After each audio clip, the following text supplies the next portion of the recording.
자, 이번 시간에는 이번 6월 모의고사 비문학 지문입니다. 자, 선거와 관련된 내용이죠.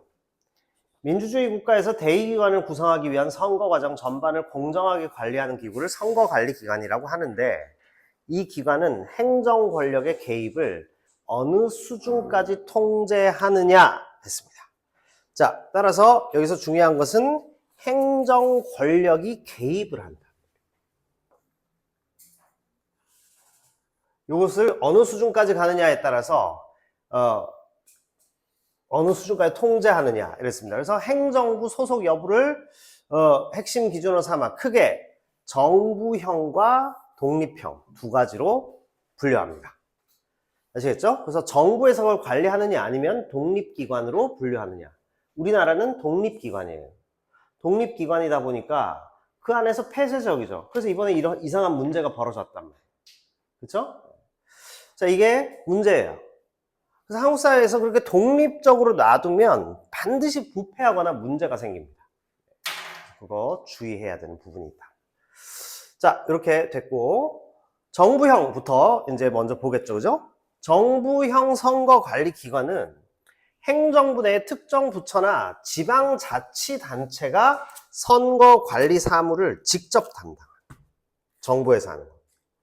자, 이 체제는 임기가 보장된 별도의 위원을 두지 않습니다. 자, 정부형의 특징은 결국 별도의 위원을 두지 않는다. 자, 다시 말하면 실무자, 행정조직의 실무자가 업무를 수행한다. 따라서 예산 역시 돈이 중요하죠. 일단 운영을 해야 되니까 예산 역시 행정부나 지방자치단체에 의해서 종속되어 있다. 예산이 거기에 관련되어 있다. 자, 그러니까 국가 조직에 의해서 그냥 쭉 운영되는 게 정부형입니다. 간단하게 얘기해서. 그래서 임기가 보장된 별도의 위원, 선거관리위원장이 있죠. 그죠? 최근에 잠실 그쪽에서 왜냐면 막 이렇게 지방선거는 투표를 많이 안 하니까 적당하게 그냥 예산 아낀다는 이런 차원으로 적당하게 아마 투표용지를 만들었는데 그게 부족해가지고 투표를 못했나 봐. 그런 일이 벌어졌는데 총체적 부실이 어떤 특정한 사건으로 터져 나온 것이죠.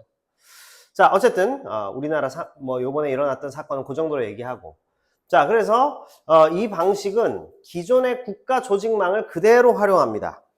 자, 그대로 활용하기 때문에 어떤 특징이 있느냐? 행정적 효율성이 있죠. 효율성이 높아진다. 그럼 그대로 그냥 수행만 하면 되니까. 반면 독립형은 행정부의 지휘 계통에서 완전히 벗어났어요. 따라서 독자적인 조직입니다. 독립형은 행정부에 속하지 않으면서 법적으로 임기가 보장됐어요. 그죠? 그 위원으로 구성됩니다. 우리나라에서 특히 선거관리위원회 위원장은 대법관이 거기에 이제 그거를 맡게 되죠. 그래서 정부에서 임명하거나 이렇게 돼서 대법원에 있는 대법관 중에 한 사람이 1년에 한 3,000건 정도 재판을 하는데 그 재판을 하는 가운데 선관위를 하니까 제대로 되겠어요? 문제가 되는 거죠. 바꿔야 됩니다, 이제. 자, 그래서 위원들로 인적 구성이 이루어지고 예산 편성 및 운용에 있어서도 상당히 자율성을 가지고 있다. 그 안에서 돈을 어떻게 쓰는지 알 수가 없어요. 자, 그래서 집권 세력의 영향을 차단합니다. 그러니까 정치적인 중립성을 보장한다는 장점이 있어요. 자, 그래서 국가형은, 정부형은 행정적 효율성이고 독립형은 정치적 중립성을 확보할 수 있다. 그 장점이 있다. 여기까지는 이제 기본적인 원리와 장점에 대해서 쭉 설명했습니다. 아시겠어요? 자, 모든 지문을 이렇게 빨리빨리 읽어 나가야 돼. 그냥 이걸 막 연구하면서 읽으면 안 돼. 그냥 여기 있는 정보구나 하고 분류된 거를 중요 정보로 딱딱 빨리 체크해야 돼요. 자, 우리나라 선관위는 대표적인 독립형 모델입니다. 그래서 헌법에 설립 근거를 명시했어요. 헌법에 명시가 되어 있습니다. 그래서 독립된 합의제입니다. 합의를 했어. 합의제 헌법기관이에요. 심지어 헌법기관으로 지위를 갖고 있어요. 그래서 거기에 아무나 함부로 절대 건드리지 못하게 해놨다. 자, 그래서 선거 공보입니다. 공보라는 것은 공개적으로 알려준다. 그래서 우리 집에 선거 기간이 되면 집으로 공보물이 와요. 그래서 후보자가 누가 있고 뭐 어떻게 이렇게 나온다. 당신이 투표해서 투표를 할 곳은 어디이고 다 알려주는 것까지 나와요. 그거 상당한 작업입니다. 전 국민을 대상으로 전국에 있는 모든 유권자를 대상으로 그게 다 발송이 되기 때문에 모든 유권자는 아니고 유권자가 있는 가정에는 다 발송이 되죠. 보통 막 엄청 큰 업무가 아니죠. 자, 그 다음에 선거 공보, 심사하고 발송, 심사부터 하고 발송해라. 컨펌을 해주는 거죠. 딱 결제하면 이제 발송을 하게 됩니다. 그 다음에 투표소와 개표소, 이것을 설치하고 운영하는, 이거는 기본적인 사무예요. 그 다음에 선거구를 나누어서 정한다. 획정입니다. 확정이 아니에요. 획정입니다. 획정. 선거구 획정을 위한 실무적 기반, 실무에 관여한다든지 불법 선거 자금의 흐름을 추적하고 단속하는 거예요. 와, 이건 어때? 수사까지도 이루어진다. 여기 불법 선거 자금 지금 흐름이 포착됐습니다. 그것까지 추적을 한다. 자, 그래서 선거 전반에 걸친 아주 광범위한 역할을 수행합니다. 이런 단체니까 제대로 운영돼야 되지. 그동안 제대로 운영을 못했어요, 한국이. 또 권한의 측면에서 법령의 범위 내에서 선거와 관련된 공직선거규칙입니다. 공직선거규칙을 자체적으로 제정할 수 있어. 입법적 권한까지 갖고 있다. 나아가 기관 운영을 위해서 심지어 돈도 독자적으로 예산 편성을 할 수 있어요. 자, 그래서 우리나라 선관위는 중립적 기관으로서 딱 중립적인 독립적인 기구로 놔두었지만 굉장한 권한과 업무 범위를 가지고 있다라는 겁니다. 자, 그런데 예산은 어쨌든 돈이 나가야 되는 거죠. 그죠? 인간 사회에서 이루어지는 많은 일들이 대부분 결국 이 돈과 관련되어 있습니다. 다만 스스로 예산을 기획했다 하더라도 최종적으로 확정을 시키기 위해서는 국회의 심의와 의결을 반드시 거쳐야 된다. 왜냐하면 그렇지 않으면 권력이 너무 비대해지죠. 그지? 따라서 이 권력기관이 너무 비대해지는 것을 뭐라고 하죠? 상호 견제의 원칙이다. 그래서 현대 민주주의 국가의 대표적인 원리 두 가지는 checks and balances 이렇게 됩니다. checks가 뭐죠? 견제하는 거, 체크한다. balances, 힘의 균형을. 삼권 분립과 상호 견제. 그죠? 근데 이게 200년 전에 만들어진 이미 확정된 어떤 정부 시스템이에요. 낡았습니다. 그래서 이제는 더 이상은 아닌데 뭔가 한계가 자꾸 오고 있어. 전 세계적으로 한계가 오는 거예요. 이제 바꿀 때가 됐어. 전자민주주의를 제대로 도입한다든지 이런 게 이제 필요하죠. 자, 어쨌든 여러 가지로 이제 삐걱거리고 있어. 전 세계적으로. 한국만 그런 게 아니에요. 자, 어쨌든 200년 전에 확정된 민주주의의 원리인 상호 견제 원칙에 따라 돈까지 니네 마음대로 갖다 쓰고 이거는 못하게 국회에서 감시를 한다. 의결을 해준다 이 말이에요. 아시겠죠?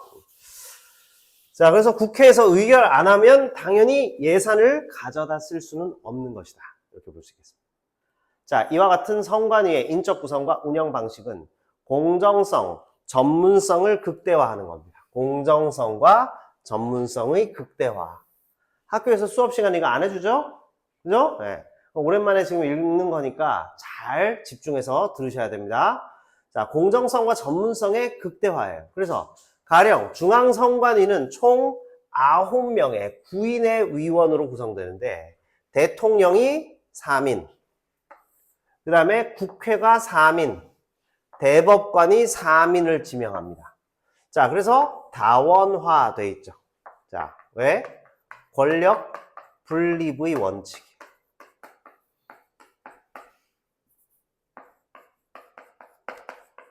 아까 말한 balanced, 그죠?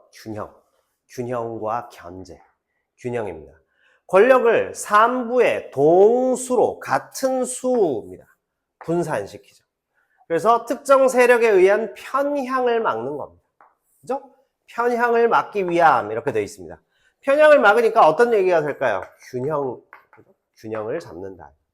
하부기관인 구, 시, 군 선거관리위원회 역시 정당, 법관, 교육자, 다양한 배경의 인사들로 채워집니다. 왜? 어디 한 군데로 치우치면 제일 중요한 게 어쨌든 선거예요. 민주주의에서. 대표자를 뽑는 거니까. 그래서 민주주의에서 제일 중요한 이 선거를 제대로 관리하기 위해서는 고르게 분산시켜서 다양한 사람들이 위원을 맡아야 어느 한쪽으로 치우치지 않게 된다. 그렇죠? 자, 그래서 모든 위원의 특징이 있습니다. 임기가 6년이에요. 6년의 임기가 된다. 까지 봤습니다. 됐죠? 자, 지워도 되겠죠? 권력을 분립하기 위해서 3부 혹은 하여튼 여러 가지 분야로 인원을 쫙 나누어서 주로 동수로 채운단 말이에요. 같은 수로 채워서 결국 한쪽으로 편향되는 것을 막는다라고 볼 수 있겠습니다. 자, 다음 볼게요. 보장되며 정당 가입이나 정치적 관여가 원천적으로 금지된다 했습니다. 왜 그럴까요? 금지되는 이유가 뭘까? 정당 가입, 정치적, 말씀해 보세요. 정치적 뭐죠? 그렇습니다. 잘했어요. 정치적인 중립성을 위해서. 의사결정 회의체를 이끄는 사람이 의사결정을 하는 거예요. 그러니까 이게 제일 중요한 거죠. 위원장은 외부에서 지명되는 게 아니라 의원들 내부에서 자체적으로 선출합니다. 이것을 호선 방식이라고 합니다. 자, 관행적으로 법관 출신의 위원이 관행이야, 관행. 일반적으로 그냥 그동안 해왔던 방식을 따르는 것을 관행이라고 해요. 관행적으로 법관 출신의 위원이 위원장으로 호선됩니다. 주로 법관 중심으로. 복잡한 선거법 위반 사례나 쟁점에 대응하려면 고도의 법률 해석 전문성이 필요하기 때문이죠. 자, 따라서 법관 출신을 위원장으로 호선한다. 표결시 위원장은 다른 일반 위원과 동일하게 한 표의 표결권을 기본적으로 행사합니다. 위원장도 행사해요. 다만 찬반표가 똑같이 나뉘는 것을 뭐라고 하죠? 가부동수가 됩니다. 가와 부가 동수가 되면 결국 위원장이 최종적인 결정권을 가지게 돼요. 가부동수 때는 위원장의 권한이 굉장히 커지죠. 자, 그래서 의사결정에 교착을 해소한다 했습니다. 교착이 뭘까요? 교착이 뭔지 알아요? 교착 상태. 앞으로도 뒤로도 못 가는 상태예요. 그 자리에 머물러서 꼼짝 못 하는 거. 그죠? 그래서 의사결정이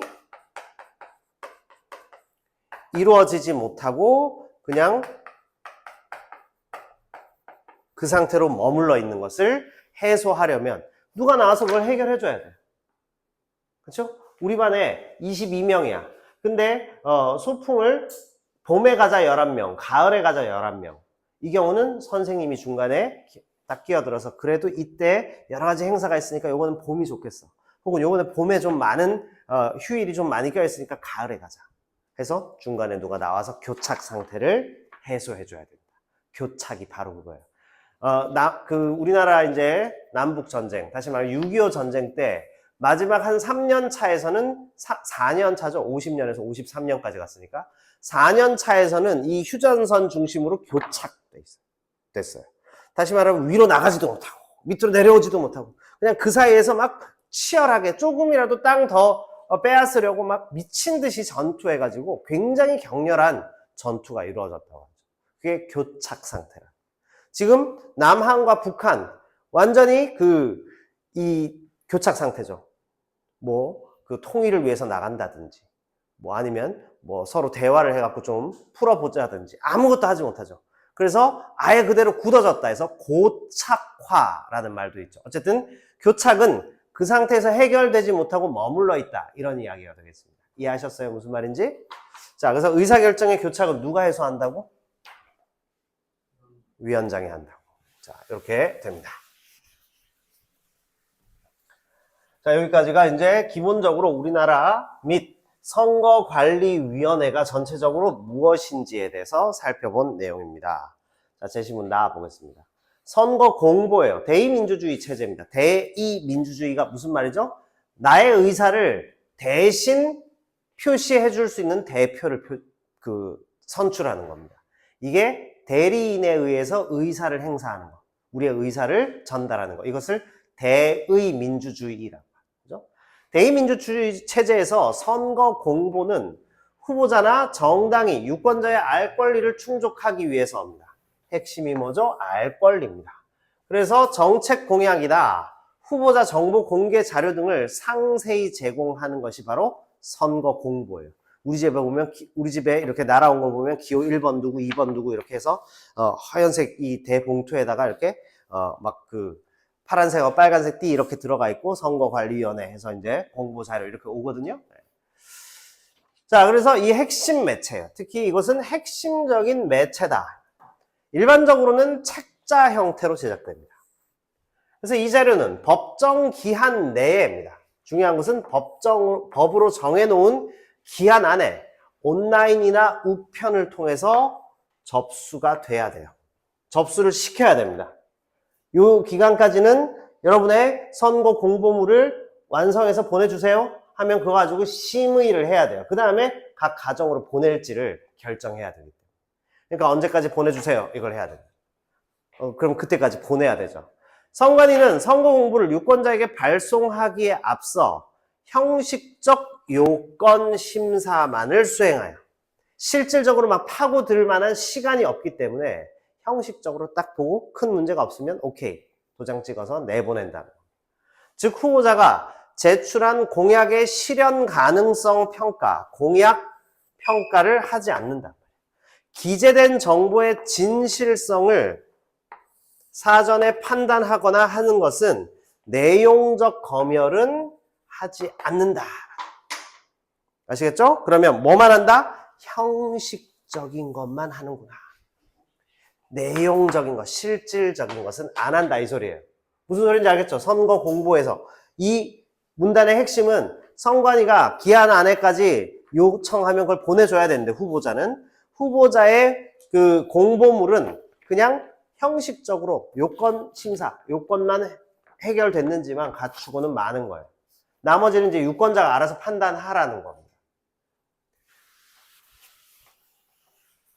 그래서 이 민주주의는 상당히 어려운 제도예요.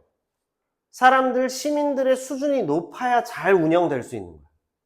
시민들의 수준이 낮으면 민주주의 잘 안 됩니다. 자꾸 이상한 존재들이 등장하거나 이럴 수 있어요. 왜? 권력을 내 손에 넣으면 이 세상에 있는 많은 자원을 내 마음대로 움직일 수 있거든요. 결정도 할 수 있잖아요. 국가의 미래도 결정할 수 있는. 그렇죠? 그래서 우리가 재작년에 일어났던 사건이 잘 마무리됐다는 것은 한국의 민주주의가 뭐 시끄러운 것 같아도 사실 굉장히 발전했다는 뜻도 돼요. 어쨌든 이게 굉장히 까다로운 거야. 이 제도 자체를 막 중립성을 보장해서 쫙 끌고 가는 게. 과거에는 사람들이 묵묵히 그것을 잘 따라줬는데 이제는 전부 다 뭐 모든 것을 알고 있죠, 사람들이. 왜? 스마트폰이 있고 막 인터넷 시대에 AI까지 왔으니까. 그러니까 민주주의를 이제 좀 손봐야 될 때가 왔어요. 한국뿐 아니라 전 세계가 그 한계에 지금 걸린 거예요. 그 중에서도 제일 중요한 게 뭐지? 선거야. 그러니까 자꾸 부정선거한다 막 이런 사람들도 있죠. 자, 그래서 뭐 수사를 해봐야 알겠지만 부정선거 할 가능성도 있지. 그죠? 그 정도로만 생각합니다. 한국에서 부정선거가 막 대대적으로 일어나고 있지는 않다고 보는 편이에요, 선생님. 자, 다음. 선관위의 권한이 이처럼 사전 접수 단계에서는 형식적인데 국한됩니다. 거기로 딱 그냥 머무르러 있답니다. 거기로만 딱 제한되어 있답니다. 자, 그래서 선거 공보에 거짓 사실, 위법한 비방을 게재하는 행위를 통제하기 위해서는 뭐가 필요할까요? 사후적 제재 절차가 마련돼 있죠. 자, 공직선거법에 따라 거짓 사실이 포함됐다는 신고나 고발이 접수되면 선관위는 해당 후보자 등 관련자에게 내용을 해명할 증명 서류의 제출을 요구합니다. 그러면 이런 일이 일어나려면 기본적인 요건이 뭐가 있어야 되죠? 선관위에서 너 그 해명 자료 제출해. 이거 하려면 그 전에 뭐가 있어야 돼? 뭐가 있어야 돼요? 규민이가 얘기해 보세요. 해명해봐 라고 하려면 뭐 해명할 일에 대해서 뭐가 나타났겠죠? 뭐가 있었어? 신고와 고발이 접수돼야 되죠. 그러면 해명하라고 요구하는 겁니다. 아시겠죠? 여기 이거 비방 자료가 너무 심한데 너무 선 넘었어. 혹은 이 사람 자기 학력 허위로 기재했어요. 라든지 혹은 이 사람 재산 잘못 지금 기재됐어요. 원래 이 사람 재산 훨씬 많아요.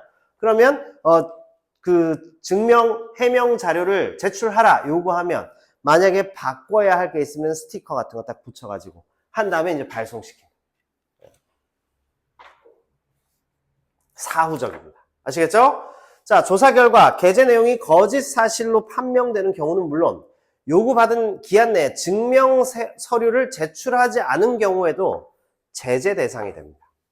가령 상대 후보의 재산 내역을 조작하여 게재한 후 선관위의 소명 자료 제출 요구에 불응을 한다면 자, 내용의 실제 허위 여부와 무관하게 요구에 불응할 시 거짓 사실로 간주된다. 무조건 하여튼 그 서류는 제출해야 돼요. 하루면 준비해서 바로 이렇게 그 속달로 빨리 해가지고 긴급 우편 같은 걸로라든지 아니면 차를 타고 직접 제출도 가능하기 때문에 충분히 가능하다고 봐서 며칠이나 이렇게 시간을 주는 거예요. 그 안에 이거 제출하세요. 제출 안 하면 그냥 거짓이야. 문제된다. 후보에서 제외할 수도 있습니다. 경우에 따라서는 혹은 경찰에 신고해서 수사를 받게 할 수도 있어요. 그러면 선거 기간에 지금 경찰에 수사받았다. 문제가 되죠. 그죠? 자, 그래서 무조건 이 선관위의 요구에 사후적 제재 요구에 응해야 하는 것이다. 자, 이 경우 선관위는 해당 내용을 투표소 공고를 위해 유권자에게 알리고 수사기관에 고발 조치한다. 나오죠? 아울러 타인의 사생활과 관련된 민감한 내용을 무단으로 적시하여 위법성이 인정되는 비방행위입니다. 그래서 크게 두 가지입니다. 첫 번째는 뭐죠? 재산 내역. 자, 두 번째는 비방행위. 크게는 이 두 가지고 여러 가지 제재 대상이 있을 수 있겠죠. 자, 그래서 소명 자료를 제출하라는 요구에 응해야 돼요. 특히 기한 내에 제출해야 됩니다. 그렇지 않을 경우 유권자들에게 이걸 알리고 수사기관에 고발 조치도 하게 됩니다. 그래서 사후 제재를 받게 되는 것입니다. 사전에 할 수 있는 시간이 없기 때문에 일단은 기본적으로 형식적 요건만 갖추었는지 판단해서 그것만 문제가 안 되면 무조건 승인해요. 그런데 사후에 문제가 생기면 그 이후에 니네들이 한번 판단해서 그 고발하든지 이렇게 해봐. 신고하든지 해봐. 이렇게 됩니다. 그래서 딱 들어왔을 때는 여기에 대해서 해명하시오. 사후 제재를 한다. 아시겠어요? 네. 자, 그 다음에 보시겠습니다. 한편 유권자의 합리적 선택을 돕는 후보자 정보 공개 자료는 정보 접근성을 높이기 위해서 선거 공보의 둘째 면에 게재합니다. 접근성을 높이기 위해서. 자, 준수하지 않으면 원칙적으로 접수가 거부돼요. 기재할 정보량이 많아서 공간 부족이 생길 경우는 셋째 면까지는 연장하는 예외가 인정돼요. 하여튼 앞쪽에 넣으라는 거야. 세 번째 페이지, 두 번째 페이지에 뭐가 넣을 게 많아. 그럼 세 번째 페이지까지는 인정해 줄게. 그 이후로 넘어가서는 안 돼. 이렇게 보는 거야. 왜? 유권자가 이 사람의 정보가 어떤 건지를 제대로 이렇게 보려면 바로 앞에 사진 있고 기호 몇 번 넘기면 바로 정보를 공개할 수 있어야 된다. 아시겠죠? 자, 그래서 두 번째 면에 공개하는 것이 원칙이고, 혹시 기재할 게 많으면 셋째 면까지는 인정해준다. 나아가. 자, 공직선거법은 유권자의 알 권리 보장이라는 취지와 개인정보 보호라는 가치가 충돌할 수가 있죠. 자, 이것을 조율하기 위해서는 세 가지 예외 규정을 둔다 했습니다. 자, 일단 직계 존속과 비속이 있습니다. 직계 존비속이 있어요. 직계 존속은 밑에 있죠. 그죠? 직계 비속은 위로 올라가는 거. 그죠? 그래서 직계 존비속이 독립적 생계를 형성하고 있다. 이러면 소명 자료를 제출하여 나는 이렇게 살고 있어요. 재산은 이렇게 있고 소명 자료를 딱 제출합니다. 그래서 고지 거부를 명시해야 돼요. 아버지 어머니가 굉장히 부자야. 그런 경우 아버지 어머니 재산 내역에 대해서는 고지 거부. 혹은 내 아들이 어마어마한 연예인 막 스타야. 재산이 막 몇 조가 돼요. 고지 거부. 가능합니다. 아시겠죠? 자, 다음에 둘째, 후보자 본인이나 직계 비속이 질병 또는 심신장애 사유로 만기 전에 전역을 했습니다. 자, 이 경우에 병역 처분 사항에 대해서 구체적 사유 비공개할 수 있도록 선택권을 줍니다. 자녀가 복무 중에 심각하게 부상을 당해서 의가사 전역을 했죠. 그죠? 자, 이런 경우에 조기 전역을 할 경우 상세한 의료 기록을 대중에게 노출하면 그 개인 정보가 또 침해되는 문제입니다. 이 경우는 선택권을 줘서 후보자 본인 당사자가 아닐 경우는 반드시 그 부분에 대해서 고지 거부권, 선택권을 줘야 되는 게 맞죠. 특히 의료 기록 같은 것은 매우 민감한 정보이기 때문입니다. 자, 그래서 대중에 노출하지 않을 권리입니다. 셋째, 직계 비속 중에 혼인을 한 여성은 법령 규정에 의해 아예 재산 상황 공개 대상에서 제외된다. 자, 혼인을 한 여성이 있죠. 그 경우는 아예 그냥 우리나라 그 전통적 출가 외인 그런데 아예 별도의 이제 독립적인 다른 살림을 차려서 나간 거예요. 혼인한 여성에 대해서는 그 재산 공개 대상에서 제외합니다. 이처럼 세분화된 예외 규정들은 정보 공개 투명성과 사생활 보호 사이에 뭐가 필요하죠? 법적 균형입니다. 자, 그래서 선거 공보물에 대해서 쭉 설명했죠. 그죠? 그 앞에는 선거관리위원회에 대해서 쭉 설명했는데 선관위가 그 관리하는 것 중에 특정한 영역의 선거 공보물이 있기 때문에 공보물과 관련해서는 알 권리 중심으로 쭉 진행되었다. 자, 이렇게 보시면 될 것 같습니다. 됐죠?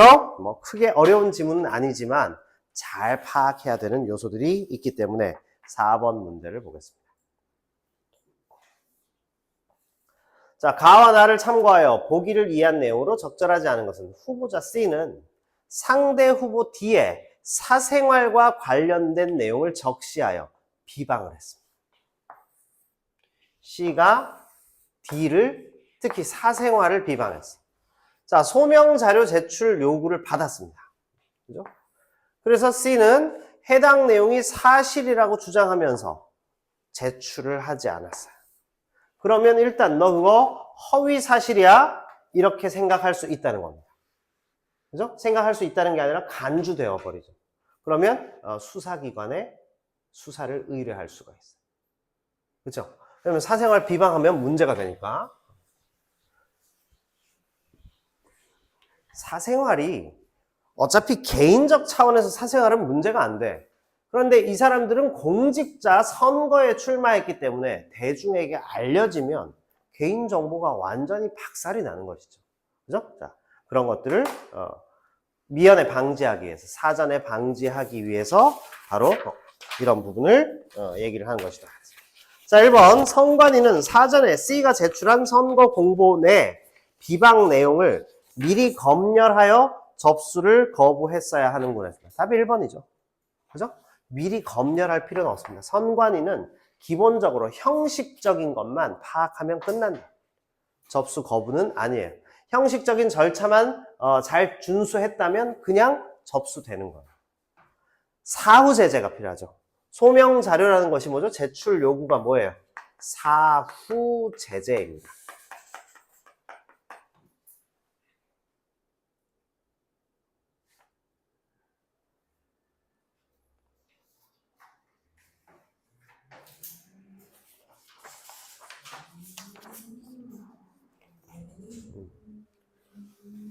그렇죠? 자, 그래서 답이 1번이 된다. 2번, C의 행위는 유권자의 합리적 선택을 돕는 선거 공보의 본래 취지를 저해하는 거예요.